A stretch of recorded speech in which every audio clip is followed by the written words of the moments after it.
Madame la Présidente, nous examinons ce jour l'application de la facilité pour la reprise et la résilience. D'un montant de près de 675 milliards d'euros, cet instrument financier est une pièce maîtresse du plan de relance européen adopté en 2020. Qui remboursera les 42 milliards d'euros en intérêts, soit 2 à 3 fois plus que prévu initialement, comme le note la Cour des comptes européenne? Les générations futures, bien sûr. Un comble pour un plan qui s'intitule pourtant Next Generation EU. En ayant institué une dette commune européenne, Bruxelles a ouvert la voie à la création de nouvelles ressources propres et à de nouvelles taxes européennes. Au-delà donc de la question du remboursement, ce plan est surtout une étape supplémentaire vers une Europe centralisée et une Europe supranationale dont les peuples ne veulent pas.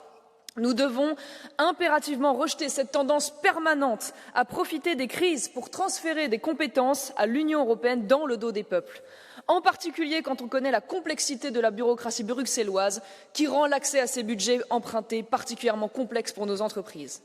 En particulier quand on connaît la façon dont la Commission utilise le versement de ces fonds comme levier de chantage envers les nations récalcitrantes à sa politique. Nous attendons de l'Europe non pas une dette supplémentaire, mais vision et protection.